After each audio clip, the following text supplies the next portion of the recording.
జై శ్రీరామ్. శ్రీమాత్రే నమః. శ్రీ గురుభ్యో నమః. 2026 సంవత్సరం మార్చి నెల 11వ తారీఖు ఖగోళంలో గోచారంలో ఒక విశిష్ట అంశం చోటు చేసుకుంటుంది. దేవగురువైన బృహస్పతి వక్రత్యాగం మార్చి 11వ తారీఖు జరుగుతుంది 2026 సంవత్సరం. తదుపరి జూన్ 2వ తారీఖు, జూన్ మొదటి వారం వరకు, మొదటి వారానికి ఆయన కర్కాటక రాశిలో ఆయన బంగారు పాదాన్ని మోపుతున్నారు. ఈ వక్రత్యాగాన్ని అనుసరించి ద్వాదశ రాశుల వాళ్ళకి, ద్వాదశ లగ్నాల వాళ్ళకి కూడా ఎలాంటి ఫలితాలు ఉండబోతున్నాయో మనం ఇప్పుడు ఒక్కసారి చూద్దాము. బ్రీఫ్గా కొన్ని పాయింట్స్ తెలుసుకుందాము. దీనివల్ల ప్లస్లు ఏంటి, మైనస్లు ఏంటి, అలాగే దీనికి చేసుకోవాల్సిన పరిహారం కూడా మనం చూద్దాం. తులారాశి. తులా లగ్నంలో పుట్టిన వాళ్ళకి మీకు 3 నెలలు గురు భగవానుడు నవమ స్థానంలో సంచారం చేస్తాడు. తర్వాత దశమ స్థానానికి వస్తాడు. ఆయన నవమ స్థానంలో సంచారము మీకు ఎలాంటి ఫలితాన్ని ఇవ్వబోతుంది? గురు భగవానుడు మీకు పూర్తిగా అనుకూలం కాదు, కాకపోయినప్పటికీ ఇప్పుడు ఆయన నవమ స్థాన సంచారము మీ రాశి మీద ఆయన దృష్టి పెట్టడం వల్ల, ప్రత్యేక దృష్టి, పంచమ దృష్టి పెట్టడం వల్ల ఏది ఎలా ఉన్నా సరే మానసిక ప్రశాంతతని మీరు చాలా బాగా రీటైన్ చేసుకోగలుగుతారు. అలాగే మీకున్న పూర్వపుణ్యం కూడా యాక్టివేట్ అయ్యే టైం ఇది. పూర్వజన్మలో మీరు చేసుకున్న పుణ్యకర్మ ఇప్పుడు చక్కగా యాక్టివేట్ అవుతుంది. దీనివల్ల ఏంటంటే ఒక రకంగా చూస్తే కనుక లక్ష్మీ యోగానికి చాలా చక్కటి అవకాశాలు మీకు ఇప్పుడు ఉన్నాయి. మీరు చేసే ప్రయత్నాలు కావచ్చు, వృత్తిరీత్యా, వ్యాపార రీత్యా మీరు చేసే ప్రయత్నాలన్నీ కూడా సఫలీకృతం అవుతాయి. అలాగే మీకు ఎవరి నుంచి అయినా సరే బకాయిలు రావాల్సి ఉంటే అవి చక్కగా వస్తాయి. మీరు ఎవరికైనా తీర్చాల్సి ఉన్నా కూడా ఈ సమయంలో వీటన్నిటి నుంచి చాలా చక్కగా అవకాశాలు ఉంటాయి. రికగ్నైజేషన్ చాలా బాగా ఉంటుంది. సంతానం కోసం ప్రయత్నిస్తుంటే సంతాన సాఫల్యత ఉంటుంది. సంతానం గురించి ఏవైనా మీకు బాధ, టెన్షన్ ఇవి ఉంటే కనుక వాటిల్లోంచి బయటపడతారు. ఒకటే ఒక విషయంలో మీరు జాగ్రత్తగా ఉండాలి. ఏవైనా మీరు ప్రయాణాలు పెట్టుకుంటే కనుక పోస్ట్పోన్ చేయకండి. ఇంపార్టెంట్ ప్రయాణాలు, ఇంపార్టెంట్ పనులు ఏవి వాయిదా వేయకండి. మీకు తెలియకుండానే అప్రయత్నంగా అవి వాయిదా, సపోజ్ ఎవరినన్నా కలుద్దో ఏదైనా ఇంపార్టెంట్ పని మీద అనుకుంటే మీకు తెలియకుండానే అది వాయిదా వేసేసుకుంటారు. దానివల్ల ఆ పని మీకు ఎప్పటికీ కాకపోవచ్చు. ఈ విషయంలో మీరు జాగ్రత్తగా ఉండాలి. అదే వ్యక్తుల్ని కలవడానికి కావచ్చు, లేదా ఏ కారణం రీత్యా అయినా సరే, ఒక బిజినెస్ టూర్ కావచ్చు, ఏ టూర్ అయినా సరే పోస్ట్పోన్ చేసుకోకండి. పోస్ట్పోన్ చేసుకోకుండా ఇన్ టైంలో చేసుకోవడానికి ప్రయత్నించండి.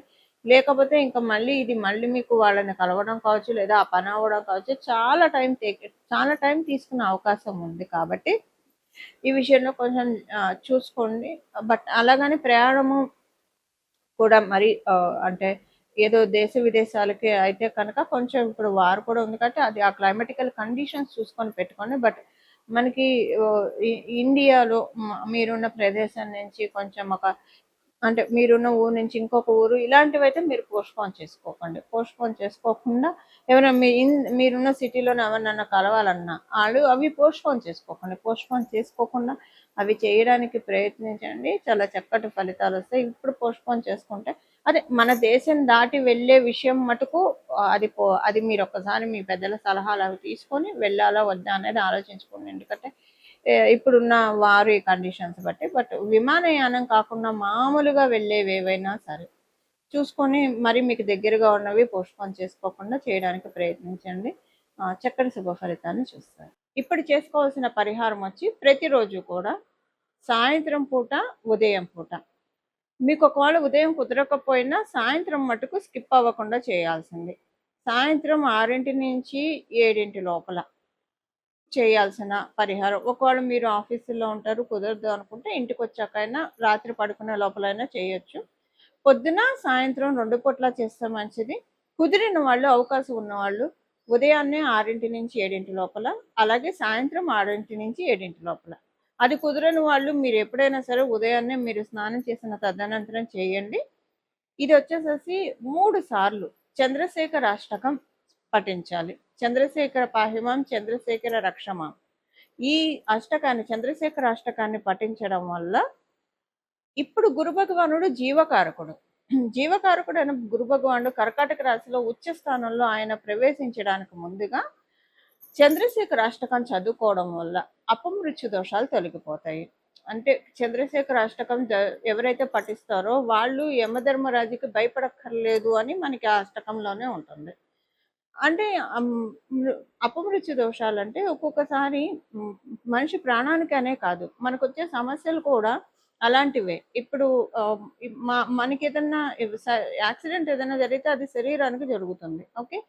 ఒక్కొక్కసారి అవమానాలు కావచ్చు లేదా పరిస్థితుల రీత్యా మనసు చాలా బాధపడుతుంది, కలత చెందుతుంది. అంటే అది మనసుకి జరిగిన యాక్సిడెంట్ గా మనం భావించుకోవాలి. సో ఇలాంటివి ఏవైనా సరే మన జీవితాల్లోంచి అంటే ఏ దౌర్బల్యం అయినా సరే ఆర్థికంగా కావచ్చు, మానసికంగా కావచ్చు, ఆరోగ్యరీత్యా కావచ్చు, ఏ రకమైన సమస్యలు ఉన్నా సరే చంద్రశేఖర అష్టకం చదువుకుంటే చాలా మంచిది. మీకు చదవడానికి కుదరకపోతే కనీసం వినండి, 3 సార్లు వినండి, 3 సార్లు చదివితే మంచిది. మామూలుగా కూడా మనకి అనురాధ ప్రతి నెల కూడా అనురాధ నక్షత్రం ఉన్న రోజు కనుక చంద్రశేఖర అష్టకం చదివినా విన్నా కూడా చాలా మంచి మార్పులు మన జీవితంలో చోటు చేసుకుంటాయి. ఎందుకంటే మనకి దీర్ఘాయువునిచ్చేది 9 గ్రహాల్లో లాంగ్విటీనిచ్చేది సాటర్న్, శనేశ్వరుడు. అనురాధ నక్షత్రం శనేశ్వరుడికి సంబంధించిన నక్షత్రం. ఈ నక్షత్రం రోజు అనారోగ్యంలో ఉన్న వాళ్ళు కావచ్చు, లేదా ఆరోగ్యం కోరుకున్న వాళ్ళు కావచ్చు, జీవితంలో అంతా సాఫీగా సుఖంగా సాగిపోవాలని కోరుకున్న వాళ్ళు, ఎవరితోటి ఎలాంటి భేదాభిప్రాయాలు లేకుండా అంతా కూడా చక్కగా మన జీవితం సాగిపోవడానికి ఇలా మనకి రకరకాల కోరికలు ఉంటాయి. అలా ఉన్నవాళ్ళు అనురాధ ప్రతి నెల కూడా అనురాధ నక్షత్రం రోజు ఇది చదువుకుంటే చాలా మంచిది. ఇప్పుడైతే మనకి గోచారంలో ఈ విశేషాంశం ఉండడం వల్ల ప్రతిరోజు చంద్రశేఖర అష్టకం 2 పూట్ల ఉదయం మరియు సాయంత్రం 3 సార్లు, ఉదయం 3 సార్లు, సాయంత్రం 3 సార్లు చదవడం కానీ వినడం కానీ చేయండి. గురు భగవానుడు తర్వాత మీకు ఇచ్చే రిజల్ట్స్ చాలా అత్యద్భుతమైన ఫలితాలను ఆయన అందిస్తాడు. మనకి పరాశర సంహితలో ఒక విషయం ఉంటుందండి. గురు భగవానుడు ఎవరికైతే లగ్నంలో ఉంటారో, వాళ్ళున్న రాశిలో కావచ్చు లేదా లగ్నంలో కావచ్చు, ఎవరికైతే ఉంటారో వాళ్ళు కనుక శూలధారికి ఒక్క నమస్కారం చేస్తే వాళ్ళకి ఉన్న అంటే వాళ్ళకి ఎవరైనా ఇబ్బందులు పెడుతున్నా, పరిస్థితుల రీత్యా ఇప్పుడు నెగిటివ్ ఎనర్జీస్ ఇబ్బందులు పెడుతున్నా, మనుషులు ఇబ్బంది పెడుతున్నా, ఎలా ఉన్నా సరే ఒక్క నమస్కారం ఆయనకి చేయడం వల్ల అవన్నీ పటాపంచలైపోతాయని మనకి పరాశర సంహితలో ఉంది. శూలధారి అంటే పరమేశ్వరుడు. మన అంటే ఇంకా మనకి శూలధారులు చాలా మంది ఉన్న మన దేవీ దేవతలు ప్రధానంగా గురు భగవాన్ అంటే పరమేశ్వరుని సూచిస్తారు. చేయడం వల్ల చాలా మంచి ఫలితాలు వస్తాయి. ఇప్పుడు అందరికీ జాతకంలో ఇలాంటి గ్రహస్థితి ఉండాలని ఉండదు కదా. అందరికీ గురు భగవానుడు లగ్నంలో ఉండాలని ఉండదు, వాళ్ళ రాశిలో ఉండాలని ఉండదు. ఉన్న వాళ్ళకి ఇప్పుడు ఇది చేయడం వల్ల ఇంకా నక్క తోక తొక్కినట్లే. లేని వాళ్ళు కూడా ఈ బలాన్ని తెచ్చుకోవడానికి ఇప్పుడు మన దగ్గర ఒక వస్తువు లేకపోతే కొనుక్కొచ్చుకుంటాము. కొనుక్కొచ్చుకుంటే మనకు వస్తుంది. అసలు కొనుక్కోవడానికి డబ్బులు ఉండాలి కదా.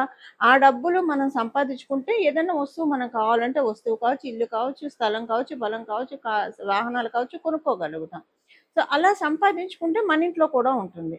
అలా ఇప్పుడు మన జాతకంలో ఎవరి జాతకంలో అయినా గురు భగవానుడు లగ్నంలో కావచ్చు, రాశిలో కావచ్చు లేకపోతే దాన్ని కొనుక్కోవాలి. కొనుక్కోవడం అంటే ఏం చేయాలి? ఏం చేయక్కర్ల, మీరేం డబ్బులు ఖర్చు చేయక్కర్లా. మీ సమయాన్ని వెచ్చించాలి. మీ సమయాన్ని వెచ్చించి ప్రతిరోజు 3 సార్లు కనుక జూన్ వరకు ఉదయాన్నే సాయంత్రం చదవడం వల్ల మీ జన్మజాతకంలో లగ్నంలో లేదా రాశిలో గురు భగవానుడు ఉన్నా లేకపోయినా కనీసం 3 years వరకు మీరు అలాంటి తదనుగుణమైన ఫలితాలను తీసుకోవడానికి ఒక ఎలిజిబిలిటీని తెచ్చుకున్నట్లు అవుతుంది. ఒక ఎలిజిబిలిటీ. ఇప్పుడు ఏదైనా డిస్కౌంట్లో ఏమన్నా దొరుకుతున్నాయంటే అందరూ వెళ్ళి ఎలా తీసుకుంటాం, ఇలా గోచారంలో మనకి భగవంతుడు ఇస్తున్న అవకాశాన్ని మనం అందిపుచ్చుకుంటే కనుక గురుబలాన్ని చక్కగా పెంచుకోవచ్చు.